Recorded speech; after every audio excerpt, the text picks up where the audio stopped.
Hi, everybody, and welcome to The Rope of Hope. I am your host, Kimberly Plesia, and tonight I am being joined by Michelle. She's going to share her very personal story with us. Before we get into that, though, if you want to support this broadcast, if you are moved by the different stories that you've heard, if they've touched your heart in a very special way, I ask you to consider, being a financial supporter. Just go to buymeacoffee.com/this fat girl life. By being a financial supporter, you get access to supporter only content. That is where you will always get the tea because that is where I post the newest stuff first. And you get to help me make some decisions about some upcoming projects, and you find out about those upcoming projects before anybody else. So again, buymeacoffee.com/this fat girl life. So, like I said, I have Michelle here with me tonight. Michelle, thank you so much for joining me. Thank you so much, Kimberly, for having me. Really excited to reach your audience. Of course. So before we get started with your story, why don't you tell everybody just a little bit about yourself? Okay, perfect. Yeah, because you might be wondering at home, who is this chick, right? So like Kimberly said, my name is Michelle Jewsbury. And let's see, where should I start? Let's see, I was born in North Idaho, moved to Hollywood, California when I was about 20 years to be a movie star. I packed up my bags and sold everything that I wouldn't fit in my car and just drove my happy little butt to Hollywood from North Idaho, and things were going well and I loved it. I loved being in front of the camera, behind the camera, a few commercials. And then I ended up meeting somebody, this blonde-haired, blue-eyed boy, and he was an entrepreneur, somebody who I looked up to. I loved what he did with his life. At least I thought I did. And he swooned me. He courted me, sent me gifts and flowers, and took me to ball games and other sporting events, along with concerts, and just had a really good time for the first few months with him.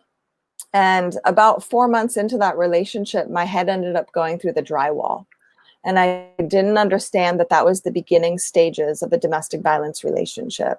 And I ended up staying with him for 4 years. And during those 4 years, I endured psychological manipulation, physical violence, sexual abuse, and of course, financial abuse as well. That aspect of domestic violence doesn't get about enough. When I finally escaped that relationship 4 years later, I was shocked, not really understanding what it was that I was going through or what I was faced with. And I just began writing. And when I first started to write, it first came format. So I wrote and performed a 65 solo play about my experience in domestic violence called But I Love Him. And then people started coming up to me. This was 2016, and started sharing their stories with me, their stories of hope and survival, of things that they've endured and experienced, things that their family members or friends have gone through. And I knew that I had to do something even more. I know you at home listening know that your story matters. And no matter what it is that you've gone through, you don't have to stay stuck in that circumstance. And I realized that something more for me was to start a nonprofit, to start a movement. That nonprofit organization is called Unsilenced Voices. We currently operate in Ghana, Sierra Leone, and Rwanda, and we're expanding to the US. We had a successful fundraising event in July. We have upcoming fundraising gala happening in Las Vegas on December 8th. So interested, just go to unsilencedvoices.org. I'll have that information posted there soon. And from there, I ended up writing my first book called But I Love Him. You can find that on Amazon or on my personal website, unsilencemyvoice.com. Again, it's unsilencemyvoice.com.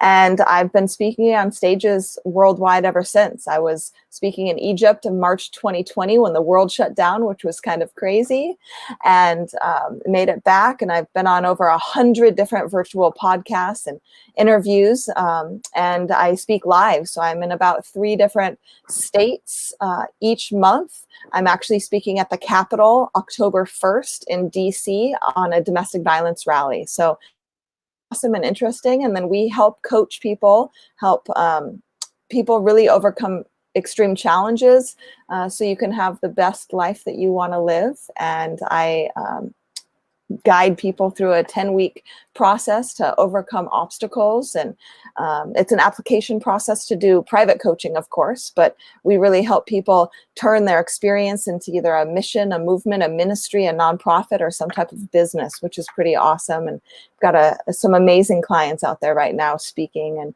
sharing their story of survival. So that's kind of me in a nutshell, Kimberly. So I do have some questions. Okay. Now, growing up, did you ever witness any examples of domestic violence? I get asked that a lot, and no, I never did. So my mom and my dad stayed married until they both passed away, and they had a very loving relationship. I never heard my dad ever yell at my mom, neither my mom nor my dad either. And I never saw any physical violence. So when I got trapped in my abusive relationship, I had no idea what it was that I was facing. I had never experienced it. I never saw it. A lot of people think that if you grow up in an abusive home, then you are more likely to get into an abusive relationship. But even if you haven't experienced any type of abuse or violence growing up, you're still subject to being involved in a relationship like that, right? And it's all manipulation. Yeah, a lot of affluent women get trapped in abusive relationships. So when that first instance happened and your head went through the drywall, do you remember what you were thinking at that point? Yeah, I do. I remember, wow, I got to patch the hole. I didn't think anything along the lines of I'm in trouble, I need to run. I remember we got into an argument and he pushed me so hard against the wall that it didn't go all the way through, but caused this huge indentation in the drywall. And I literally turned behind me. All I could think was, wow, I got to patch this. And unfortunately, the manipulation, the emotional abuse starts prior to physical violence. So he had me feel, he gaslighted me, that it was my fault, right? That I had triggered him, that it wasn't as bad as I thought, that it wouldn't happen again, right? That apology stage is the last stage of a domestic violence situation. And that apology stage was, hey, I'm sorry I did that to you. It won't happen again. You triggered me. Don't do that next time type of deal. And then lo and behold, months later, it got worse. That apology stage grew deeper as well, times where he was crying and begging for forgiveness and praising me for not leaving him and begging me to not leave him and to stay. So yeah, I know it's a crazy situation, right? So at what point did that switch flip in your head of, you know what, this is too much, this is too dangerous, I need to start planning my escape?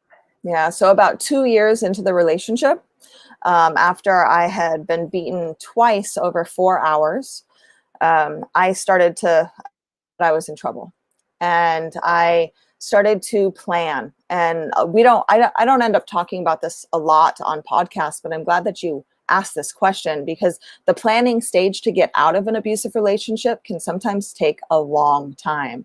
So for me, he controlled my money. Financial abuse is a really big thing. So I had no cash. I also didn't have any income coming in. He covered all the bills.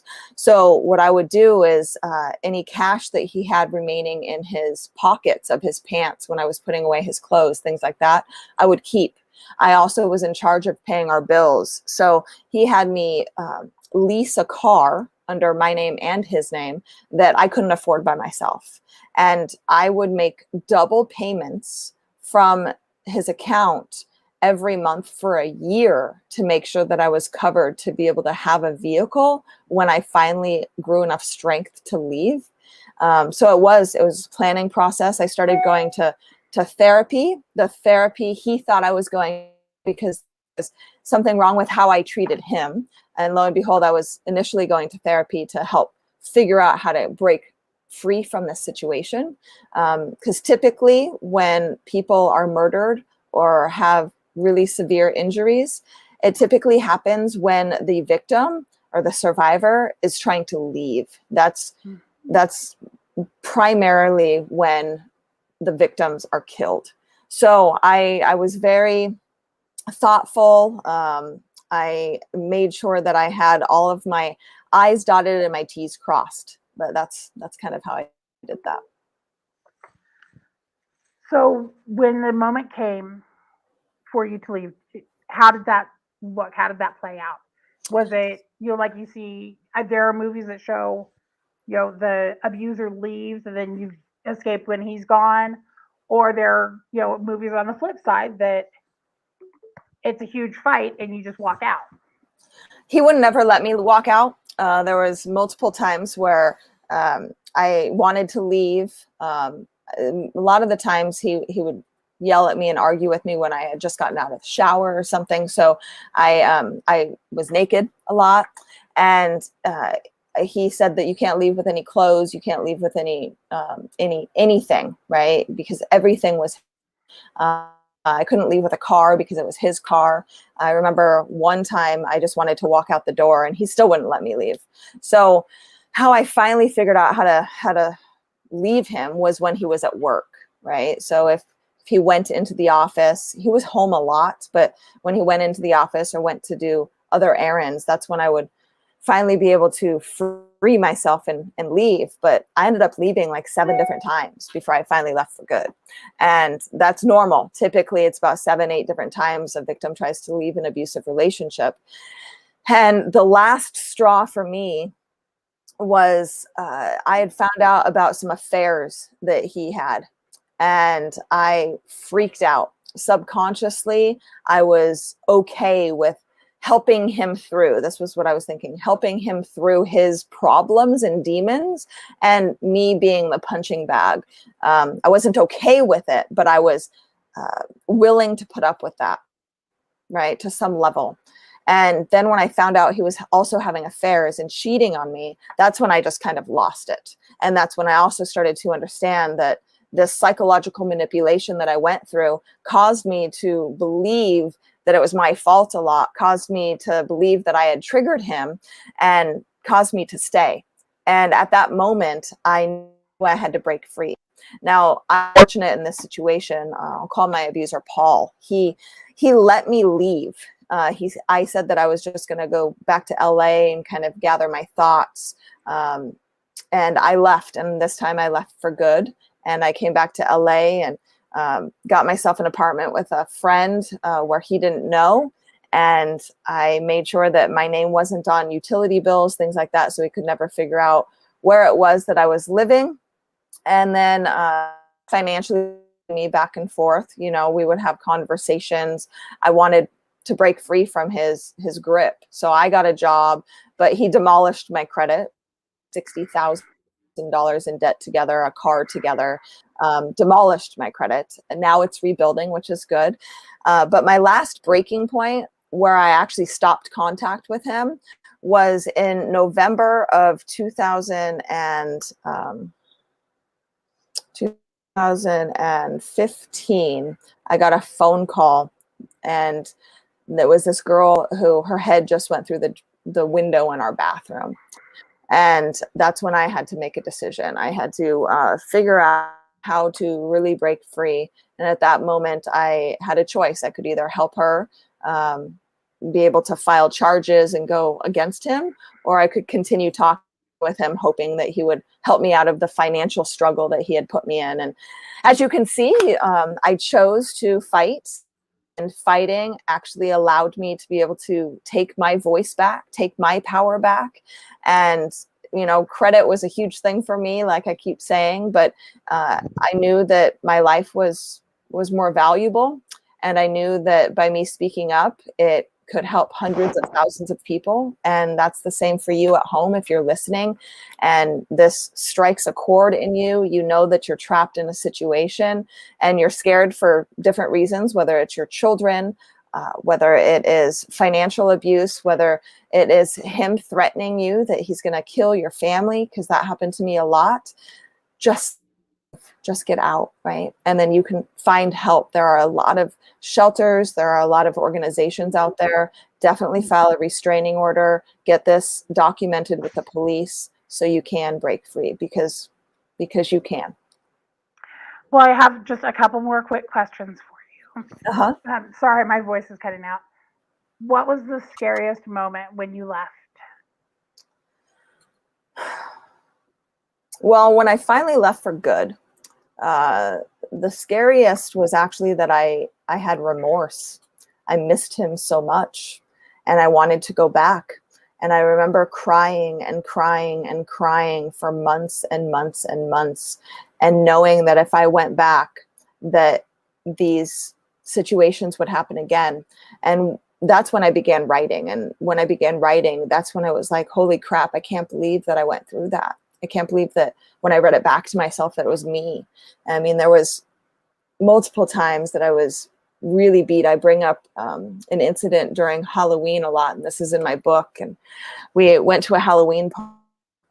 He got triggered. You know, he thought that I was flirting with somebody, and we got back to the house after he drugged me out by my hair. And this was the first really bad, brutal beating. And I remember him throwing me in the house, and I turned around to look at him, and I couldn't see any blue in his eyes anymore. I only could see black. And that's when I knew I was in trouble. And that's when the onslaught began. He used to take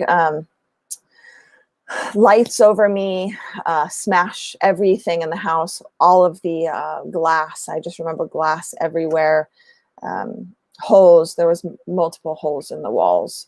And we would just cover them up. And it's crazy thinking about it, you know, and just being caught in that type of situation. And it was scary. All of it was pretty scary. And when I finally broke free and finally got my voice back, it was exhilarating. And that's what it still feels like. You know, I'm able to share my story. I'm able to go through specific incidents that happened to me.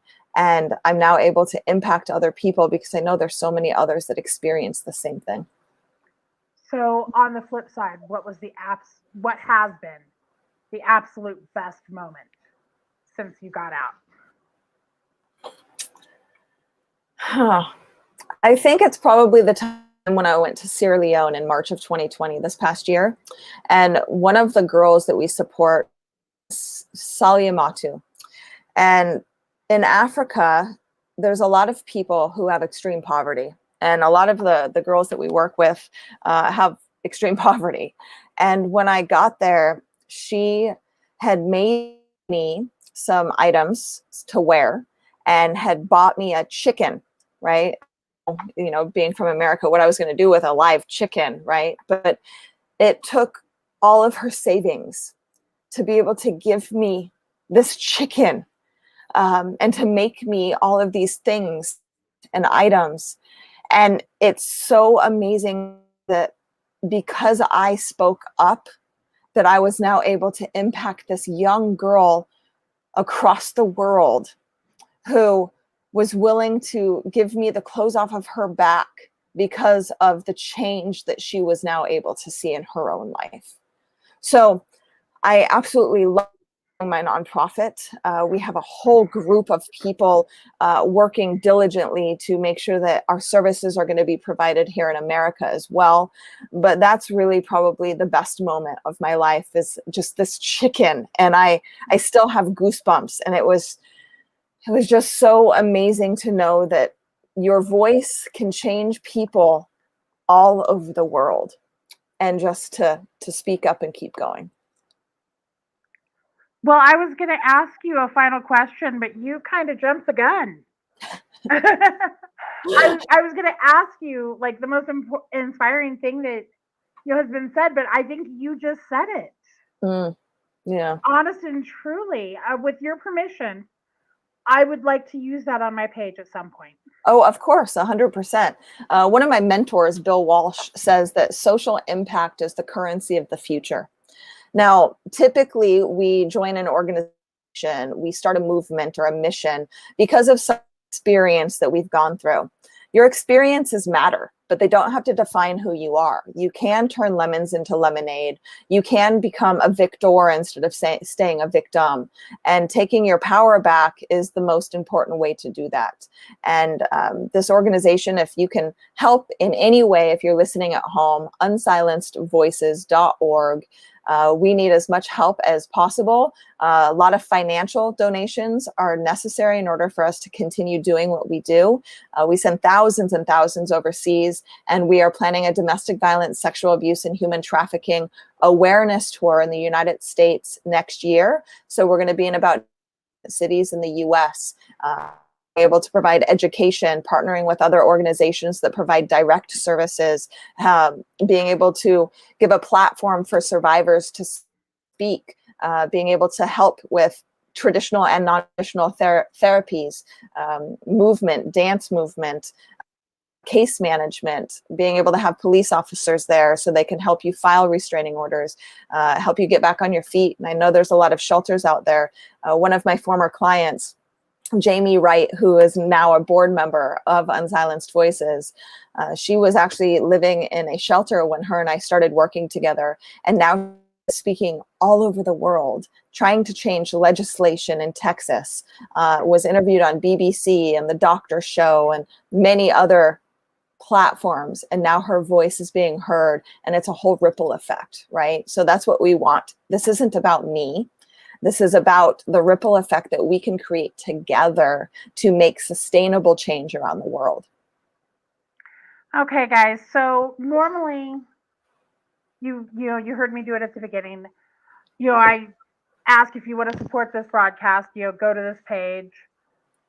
Um, if this episode has touched your heart, has rang true in any way, on the bottom of the screen, I have typed in the address, the unsilencedvoices.org.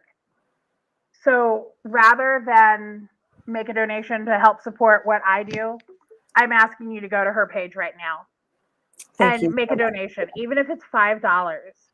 You guys, that can make a difference in someone's life. That's a meal. That is a meal when they are trying to escape. So please go to unsilencedvoices.org and lend your support, lend your help, because we want to help as many men and women that are dealing with domestic violence to get out and be safe and know that they are loved.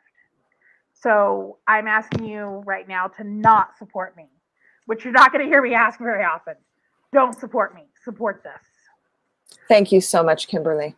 Of course, of course. Michelle, I want to thank you so much for coming on and being vulnerable and sharing your experience and bringing light to this topic, because it's something that doesn't get discussed nearly enough. So thank you for doing that.